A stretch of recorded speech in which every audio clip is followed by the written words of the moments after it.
Aqui, nesta casa eu me encontrei. Entrei e aqui dentro vi saída. Sim, foi nessa casa de amor que as benesses do labor cicatrizaram minhas feridas. Depois de muitos e muitos passes, estudo e a água da paciência, religar e religuei, filosofiquei, tomei ciência. Aqui, nesta casa de oração, orei, pratiquei o Evangelho. Sim, foi nesse pouso espiritual que eu conheci a vida real. Rompi de vez com um homem velho. Depois de muitas e muitas preces, palestras e água da fé, religar e religuei. A casa, quando é santa, é posto de emergência, hospital de alma, dissipando dores, transcendentes traumas, frente de serviço que a todos levanta, pronto atendimento de Deus, oh Santa Casa Santa. Eu fiz amigos do peito, pessoas com quem posso contar, atendimento fraterno, culto do Evangelho no lar. Sim, nessa oficina de Jesus, chorei cantando quanta luz, com as vibrações desse lugar. Depois de muitas e muitas quedas, me fortalecendo na fé, religar e religuei. A casa, quando é santa, é posto de emergência, hospital de alma, dissipando dores, transcendentes traumas, frente de serviços que a todos levanta, pronto atendimento de Deus, oh Santa Casa Santa.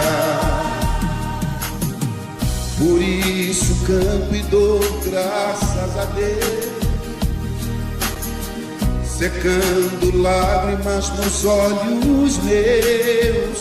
Depois de muitas e muitas preces, palestras e água da fé, religar e religuei.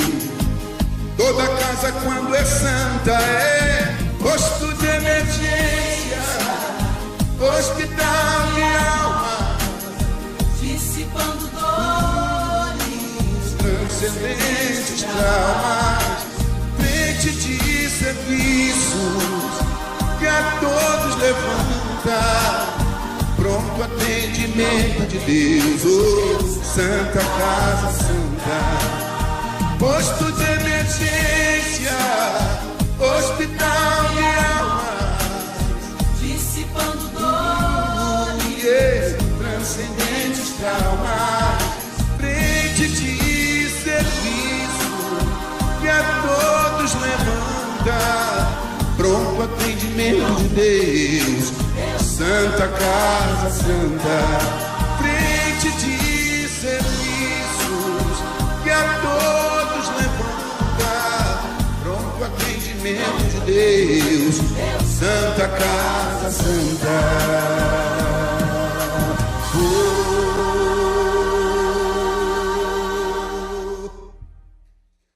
Aqui estamos mais uma vez, nos encontrando com o povo de Santo Amaro da Imperatriz, para conversarmos, para ouvirmos o teu Evangelho, esse Evangelho bendito que trouxestes até nós quando aqui estivestes. que nessa manhã, Senhor, possamos ouvi-lo, não apenas com a nossa mente, mas também com o nosso coração, que possamos sentir, Senhor, o Evangelho, que essas palavras possam entrar no nosso mais íntimo do ser, que ali fique e no nosso dia a dia, no nosso cotidiano, possamos lembrar dessas palavras, possamos trazê-la para a nossa vida e praticarmos o Evangelho. Te agradecemos por essa oportunidade e pedimos a tua proteção, o teu amor, a tua intuição para esse momento tão especial que é falar do teu amor e dessa paz que o nosso Pai nos traz. Pai nosso que estás nos céus, santificado seja o vosso nome. Venha a nós o vosso reino e seja feita a vossa vontade, assim na terra como nos céus. O pão nosso de cada dia nos dai hoje. Perdoa, Senhor, as nossas dívidas, assim como nós devemos perdoar aos nossos devedores. E não nos deixes cair em tentações, mas livra-nos de todo o mal. Que assim seja. Jesus, no Evangelho de São Mateus, capítulo 5, ele recomenda: amai os vossos inimigos. Fazei o bem aos que vos odeiam e orai pelos que vos perseguem. Todos nós sabemos que quando amamos alguém, queremos essa pessoa perto de nós, fazemos questão de estar com essa pessoa em festas, em qualquer lugar, damos presente para essa pessoa nos completa, nos alegra, nos enche de prazer. Todos nós também sabemos que quando temos um inimigo, queremos distância. Ele não nos causa uma coisa boa. Pelo contrário, uma energia ruim nos percorre quando a gente lembra dele. Jesus sabe disso. Jesus sabe disso. E por que será que Jesus, mesmo sabendo que o inimigo nos causa uma coisa muito ruim, por que será que ele, sabendo disso, ele ainda nos recomenda: amai os inimigos? Amai os inimigos. Acontece que quando Jesus nos recomenda amar os inimigos, ele não pede que a gente trate os inimigos como a gente trata os amigos. Jesus não quer que a gente convide os inimigos para o aniversário. Jesus não quer que a gente convide os inimigos para frequentar a nossa casa, fazer um churrasco com eles, beijar, abraçar. Não, Jesus não quer isso. Jesus sabe que o inimigo é uma pessoa que talvez não podemos nem confiar nela. Porque talvez se já nos traiu uma vez, quem garante que não vai trair de novo? Então, para o inimigo, precisamos ter certos cuidados. Jesus sabe disso. Só que, quando a gente estuda o Evangelho segundo o Espiritismo, quando a gente estuda esse livro, no capítulo 12, justamente com esse título, Amai os Inimigos, nós vamos entender que o que Jesus nos recomenda são 13 atitudes. 13 atitudes para com o inimigo. Nós vamos aqui falar uma por uma para a gente ver que não é beijar e abraçar o inimigo. É ter algumas atitudes de prevenção. Primeira, não lhes odiar.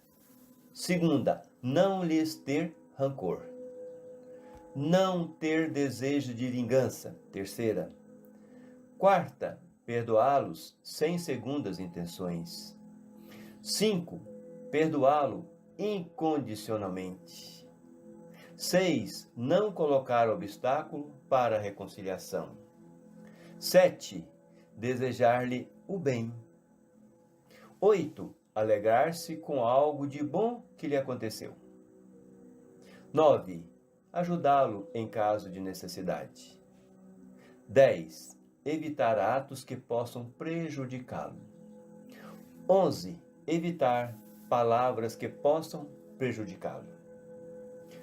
12. Evitar tudo que possa prejudicá-lo. 13 e última. Pagar-lhe todo o mal que ele fez com o bem, sem humilhá-lo.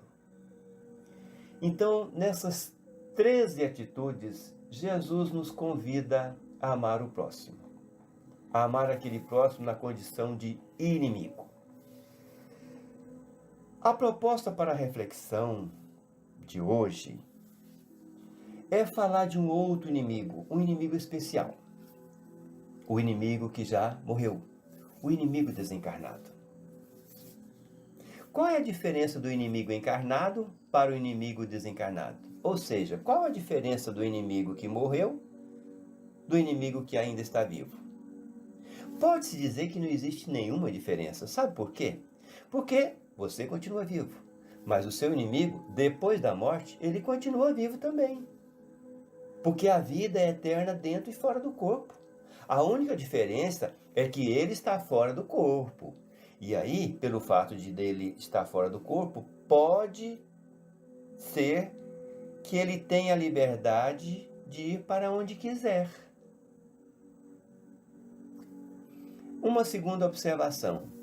A mágoa continua da mesma forma. Ele morreu, mas a mágoa, o ressentimento continua. Assim como existe aquelas pessoas que a gente ama e que quando morre a gente continua amando, tanto é que a gente tem saudade, quando morre o inimigo, a gente continua tendo ódio, continua tendo rancor. Essa é a diferença. A diferença é que ele está fora do corpo. Bem, mas tem um detalhe que a gente precisa de observar. Eu falei que quando o inimigo está fora do corpo, quando ele morre, pode ser que ele tenha liberdade de ir para onde ele quiser. Aí a coisa não é tão simples assim, porque vai depender de merecimento, vai depender da vibração dele.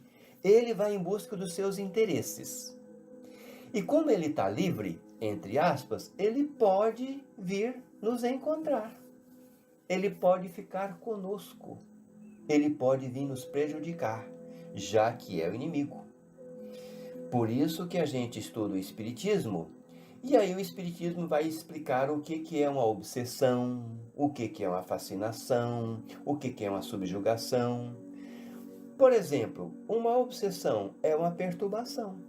É uma perturbação de um espírito, ou seja, de uma pessoa que já morreu e quer o nosso mal, quer nos prejudicar, então ele fica tentando nos prejudicar. Isso é uma obsessão. O que seria uma fascinação? Fascinação já seria um grau mais sério de uma obsessão. Já seria um grau de uma gravidade maior desse contato. Esse espírito está tentando de alguma forma nos interferir na nossa vida de uma forma mais enérgica. E tem também a subjugação. Aquele espírito está tentando nos subjugar. Então, quando a gente estuda o Espiritismo, a gente vê que dependendo da inimizade, dependendo do que a gente tem com esse espírito, da raiva que ele tem de nós ou de nós dele, ele pode nos vir, ficar conosco e nos prejudicar bastante. Agora, o Espiritismo explica também que nós podemos obsidiar um espírito. Às vezes você tem um inimigo, ele já morreu, e você pensa nele com raiva, com ódio, aonde aquele espírito tiver, aonde aquela pessoa tiver, tomara que ela esteja sofrendo, tomara que ela esteja isso. Você está obsidiando, você está o prejudicando, você está atacando ele. Você está atacando ele com seu veneno. E isso é perigosíssimo. Então essa questão de obsessão, fascinação, esse prejuízo que uma pessoa pode colocar na vida da outra pessoa é de ambas as partes. Uma pessoa viva pode prejudicar uma pessoa morta com seus pensamentos. Assim como uma pessoa morta, ou seja, o espírito, pode nos prejudicar também. Pode nos prejudicar também. Bom, então agora a gente entendeu como é que funciona isso. Primeiro, que a morte não acaba nada. Sentimento bom ou sentimento ruim, eles conseguem continuar depois da morte. A morte, na verdade, é uma mudança de estado apenas. Conhecendo essa verdade, por isso que Jesus fala, conhecereis a verdade e a verdade vos libertará. Quando você conhece isso, você fala, opa, peraí, quer dizer que eu posso ser prejudicado? Posso. Quer dizer que eu posso prejudicar os outros também? Posso. Jesus insiste para que nos estudemos, para que a gente estude o Evangelho e pratique. Quando a gente estuda o Evangelho e pratica o Evangelho, a gente se liberta de muita loucura. Loucura que a gente mesmo provoca e que a gente mesmo provoca nos outros. Por isso que Jesus fala, conhecereis a verdade e a verdade os libertará. Por exemplo, acabamos de estudar e de compreender que a morte não existe e que os inimigos que tivemos em vida, eles podem continuar nos prejudicando e nós também podemos continuar prejudicando ele. Mas isso é a gente repetindo, pode acontecer dos dois lados. Eu posso prejudicar uma pessoa e a pessoa pode me prejudicar, dependendo do pensamento. Acontece uma coisa muito perigosa nesse caso. Quando eu tenho raiva de alguém, quando eu xingo alguém, quando eu fico continuando a cultivar pensamentos negativos em relação ao inimigo, automaticamente eu recebo a ajuda de espíritos que estão nas trevas, que ainda vivem nas trevas. Esses espíritos vêm nos ajudar a construir baldes e mais baldes de venenos para poder atacar aquele inimigo. É assim que acontece. Eu vou repetir. Quando a gente cultiva o ódio por alguém, o rancor de alguém, a raiva por alguém, nós imediatamente atraímos aquela simpatia de espíritos que ainda estão nas trevas, e esses espíritos, de uma forma bem agradável, bem envolvente, ele vai nos ajudar a fabricar venenos, ou seja, ele vai nos ajudar a sustentar esse ódio, esse rancor.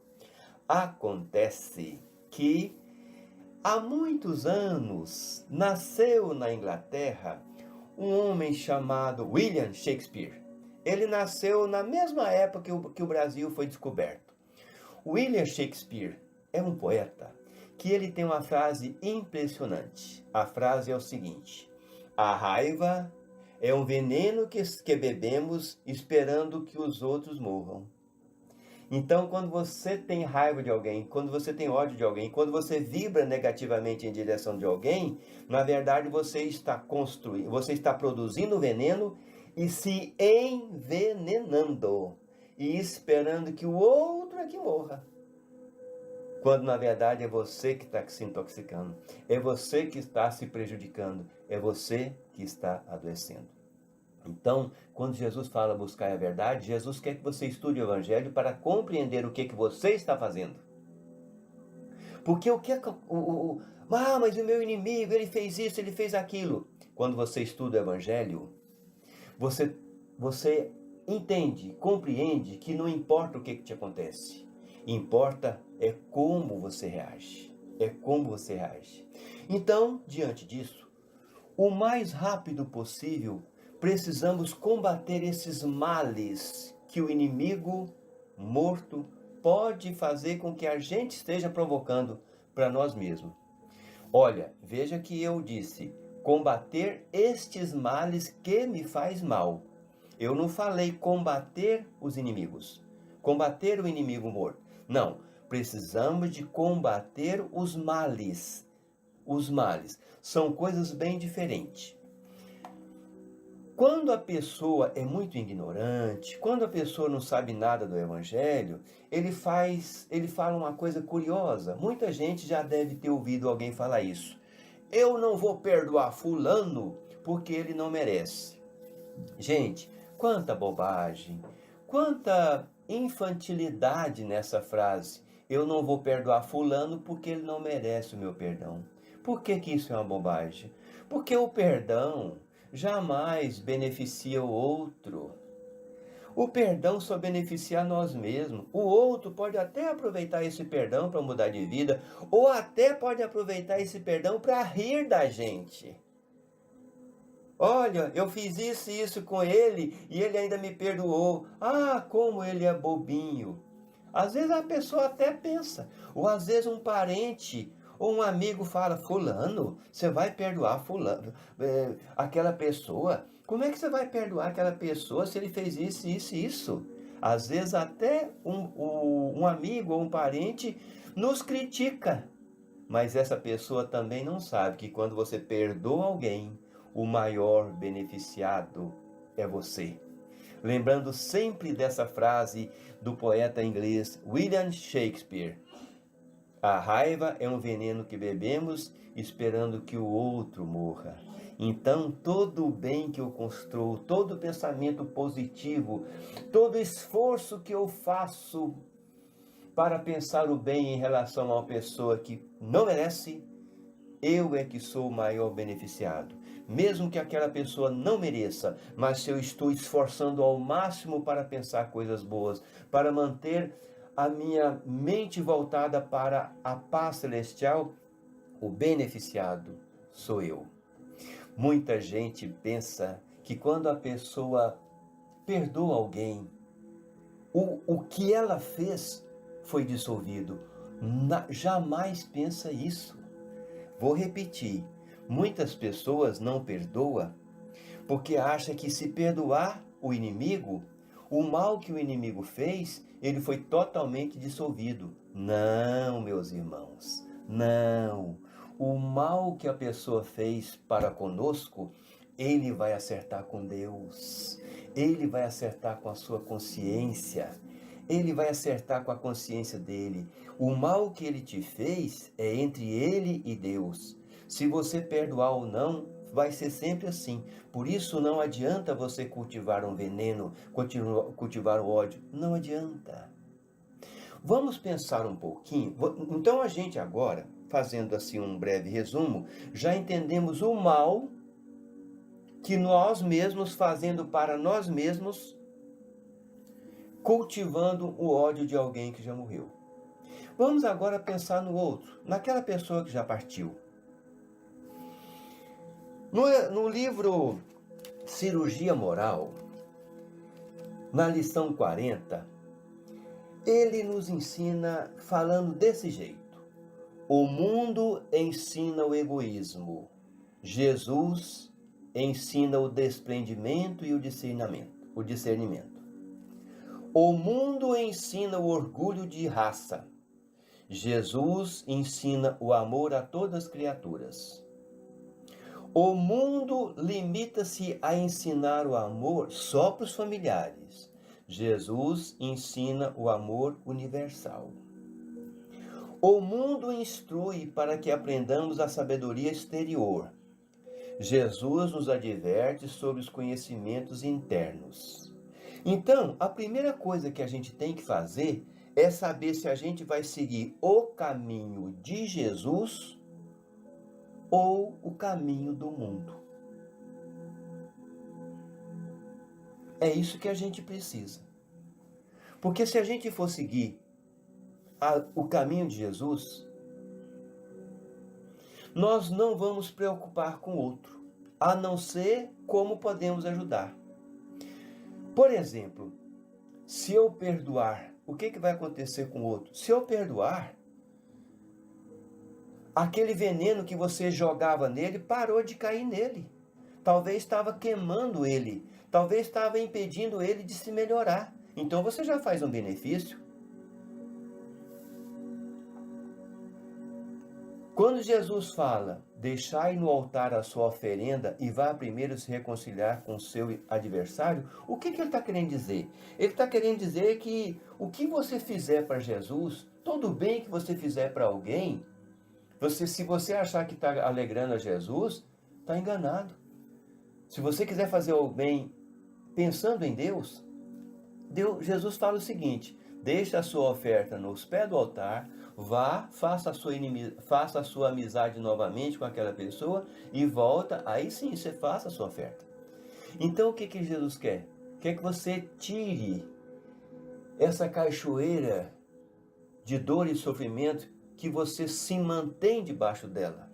Saia disso, para que realmente os seus benefícios possam ter um valor de uma pessoa de bem. Quando Jesus fala perdoar o inimigo, é difícil para a gente. É muito difícil imaginar.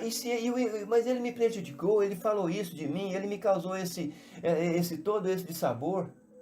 Como é que eu faço para perdoar? Se põe no lugar dele. E se foi você que perdoou? E se foi você que magoou? Como você gostaria de receber o perdão? Eu fiz mal para o fulano, foi sem querer. Ou às vezes, na nossa ignorância, num passado nosso, eu fiz isso para fulano, eu fiz para prejudicar, hoje eu estou tão arrependido, gostaria tanto de receber o perdão dele. Então se põe no lugar dele. Se for difícil, meu irmão, se põe no lugar da mãe dele, da mãe. Ou meu filho fez muito mal para uma pessoa, como eu gostaria que essa pessoa perdoasse o meu filho. Se ponha no lugar dele. Quando Jesus fala, nenhuma ovelha que meu pai me confiou se perderá, significa que essa pessoa que te fez mal um dia, ele vai trilhar o caminho do bem. E quem sabe se quando ele trilhar o caminho do bem, ele vai ser a pessoa que mais vai te beneficiar. Quem sabe se essa pessoa, quando estiver trilhando, porque essa pessoa vai sim, são palavras de Jesus, são certeza de Jesus. Nenhuma ovelha que meu pai me confiou se perderá. Todas as pessoas seguirão um dia o caminho do bem. Então eu repito, se essa pessoa hoje que morreu e é seu inimigo, se um dia ela estiver já trilhando o caminho do bem e você precisar de um grande favor, e for justamente essa pessoa que te beneficiará, como é que você fica? Ah, você fez muito mal para mim, mas eu também fiz muito mal para você. Então não tem do que reclamar. Temos que ajudar essa pessoa. Está lá no capítulo 5, no capítulo 12 do Evangelho segundo o Espiritismo. Temos que ajudar essa pessoa a melhorar. Temos que ajudar com o nosso perdão, com a nossa oração, a fazer com que essa pessoa saia dessa lama, desse local. Por isso que Jesus em Mateus capítulo 5, ele fala: perdoai, amai os vossos inimigos, fazei o bem aos que vos odeiam e orai pelos que vos perseguem. Isso é fundamental. É lógico que no olhar superficial é difícil, mas como é que a gente começa? Como é que a gente começa? Quando Jesus fala, não se pode servir a Deus e a Mamon, ele está querendo dizer o seguinte: às vezes eu me esforço para perdoar, mas eu não consigo. Mas ao continuar esforçando, a gente nota o seguinte: quando me esforço para perdoar o meu inimigo que já morreu, imediatamente eu sou envolvido por espírito de luz. Uma paz me envolve, um entusiasmo enche o meu coração. Da mesma forma, quando não esforço para perdoar, eu me deixo levar por pensamentos de rancor e imediatamente eu sou cercado por espíritos que ainda estão nas trevas. É isso que Jesus quer dizer. Não se pode servir a Deus e a mamão. Ou você está esforçando para o bem e automaticamente, imediatamente, espíritos de luz te envolvem. Ou você está pensando coisas negativas, alimentando rancor e imediatamente espíritos que ainda estão nas trevas te envolvem. Então o que eu faço para persistir no bem? Para conquistar cada vez mais coragem, uma coragem forte. O que eu faço para sustentar uma vontade firme de permanecer no bem? Você fala para Jesus: Mestre Jesus, o Senhor sabe que essa pessoa me prejudicou, essa pessoa me machucou. O Senhor sabe que essa situação que aconteceu me feriu. Eu, Mestre Jesus, não consigo vencer sozinho essa situação. Então, Mestre, por tua misericórdia, eu te peço 2 ajudas. A primeira ajuda, me ensine como reagir a esta situação. Me ensine como reagir, me comportar à luz do Evangelho. Como? Como abaixar o fogo da minha mágoa? Como exercitar o bem? É a primeira coisa que eu te peço. E a segunda coisa, Senhor Jesus, é como colocar em prática os seus ensinamentos. Eu tenho certeza absoluta que o Senhor vai me ajudar, porque não existe oração sem resposta. O Senhor vai me ajudar a reagir diante dessa situação de uma forma coerente. E eu te peço, me ajude e me ensine como eu aproveitar. Até isso eu te peço, como eu aproveitar a ajuda que o Senhor vai me dar. Me ajude, Senhor, enfim, Mestre Jesus, me ajude a crescer diante dessa situação.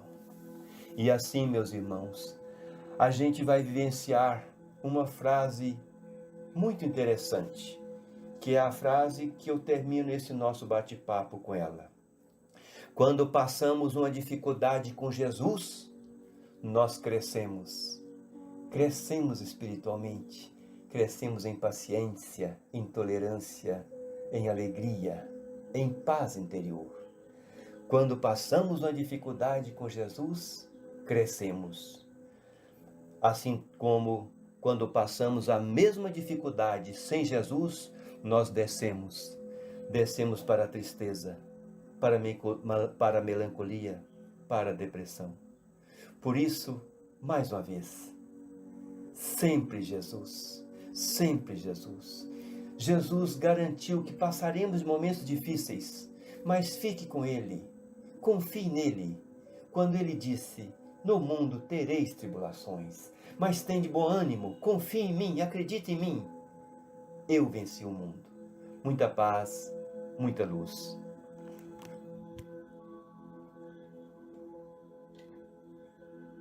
La la la la,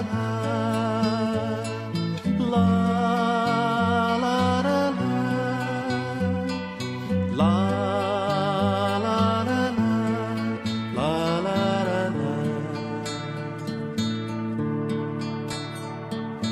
onde eu encontro a paz, estou querendo saber, ouvir. Quando alguém me falou que o caminho mais perto é você, eu quero somente encontrar a luz para o meu coração. Errei, já não vou mais errar, eu estou lhe pedindo perdão. Deus, eu preciso mais tempo aqui, meu passado não posso lembrar. De agora em diante eu quero servir e o presente viver só para amar. Como é bom a gente ter alegria para dar, a esperança renascer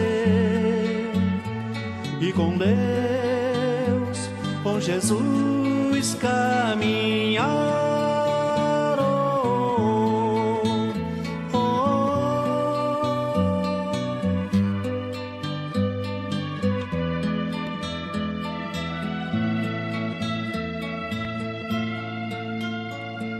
Quero somente encontrar a luz para o meu coração. Errei, já não vou mais errar. Eu estou lhe pedindo perdão. Deus, eu preciso mais tempo aqui. Meu passado não posso lembrar. De agora em diante eu quero servir e o presente viver só para amar. Como é bom a gente ter alegria para dar, a esperança renascer e com Deus, com Jesus caminhar.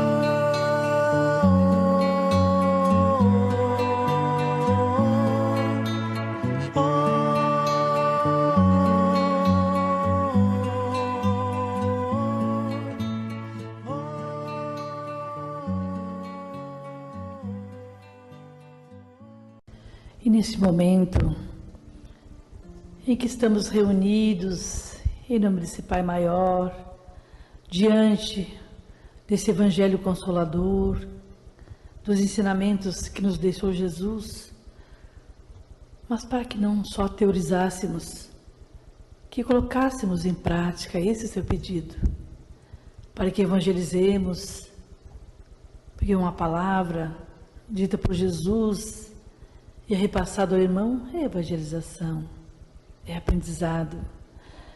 Queridos e amados irmãos em Cristo, vamos caminhar com essa espiritualidade amiga, com certeza com Jesus, pelos nossos lares. Em pensamento que cada cômodo receba a visita desse irmão, levando a harmonia, a paz, o equilíbrio. E a todos aqueles que lá habitam, não importa se é numa choupana, numa mansão, numa penitenciária, num hospital, nas ruas, que todos possam receber a luz de Jesus na forma de um abraço amigo, que conforta, que consola, que acalma, que abranda as dores, que acalma os pensamentos turbulentos das dificuldades cotidianas. Vamos levando essa luz em pensamento a cada irmão nosso que possa estar em dificuldades neste momento, em aflição, em desalento, com desânimo, com tristeza, deprimido. Que cada um receba Jesus, porque Ele está com suas mãos estendidas a cada um de vós, irmãos. E pede que estendamos as nossas para tocar as suas, porque não é Ele que está distante de nós, somos nós que nos distanciamos dele. Porque foi esse Jesus que disse um dia que ninguém iria ao Pai senão por Ele, porque Ele era o caminho, a verdade e a vida. Ele nos deu a receita, nos deu o direcionamento. Por que não seguir? Que a tua luz, Jesus, que inunda toda esta humanidade, possa se derramar como uma chuva de bênçãos sobre cada irmão, sobre suas dores físicas e espirituais. Que neste momento em que a paz se faz em nossos corações, em que nossas mentes se acalmaram para ouvir o poema de amor de Jesus, que cada irmão receba os remédios da farmácia divina através da prece, onde essa água que foi colocada a seu lado está sendo magnetizada, transformando-se nesse remédio necessário, onde cada célula se renova, onde cada órgão se reestrutura. E muitas vezes, queridos e amados irmãos, se processa a cura de males que sabemos que existem em nós. Então vamos ter fé, vamos acreditar, vamos confiar, vamos entregar ao Pai as nossas súplicas.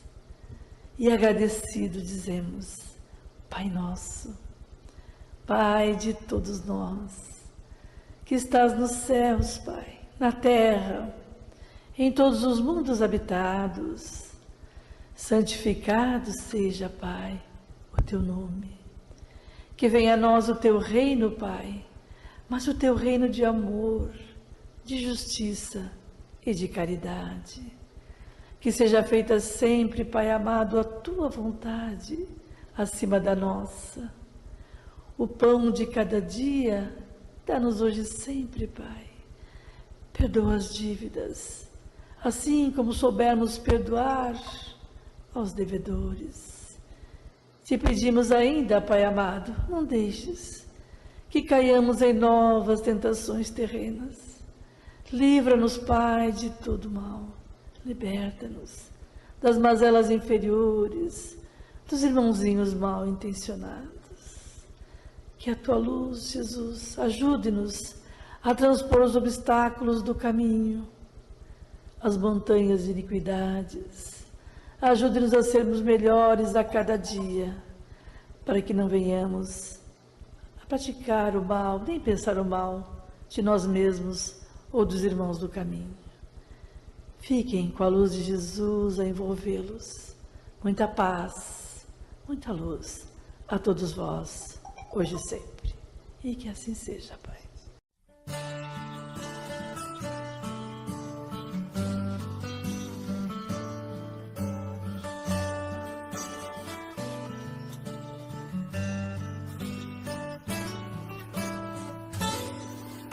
O amor talvez é como o sol nas trevas de alguém. O amor é dar abrigo se a tempestade vem. E quando tudo é escuro e a vida é solidão, o amor é que ilumina o coração. O amor talvez é a janela que a luz do sol nos traz, nos convida a olhar por ela e mostra muito mais. E mesmo a quem não queira ver o sol com sua luz, o amor suavemente ao sol conduz. O amor, quem sabe, é como flor, talvez o mal me quer. Pra qualquer um é gozo, é dor, é um jeito de querer. Tem gente que até mesmo diz que amou e é infeliz. E existe até quem se cansou e nunca mais tentou. O amor talvez se faça de conflitos e paixões, ou das cinzas que eram palhas, resquícios, ilusões. Mas se eu viver 1000 anos e então recomeçar, lutando pelo amor vais me encontrar.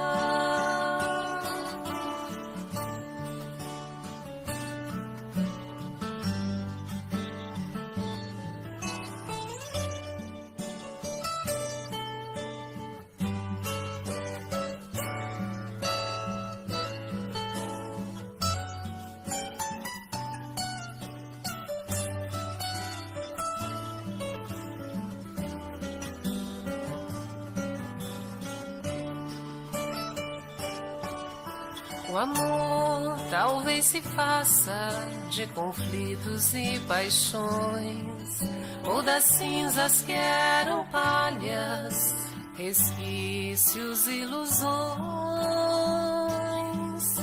Mas se eu viver 1000 anos e então recomeçar, lutando pelo amor vais me encontrar. O amor, quem sabe, é como flor, talvez o mal me quer. Pra qualquer um é gozo, é dor, é um jeito de querer. Tem gente que até mesmo diz que amou e é infeliz. E existe até quem se cansou e nunca mais tentou. O amor talvez se faça de conflitos e paixões, ou das cinzas que eram palhas, resquícios, ilusões. Mas se eu viver 1000 anos e então recomeçar, lutando pelo amor vais me encontrar.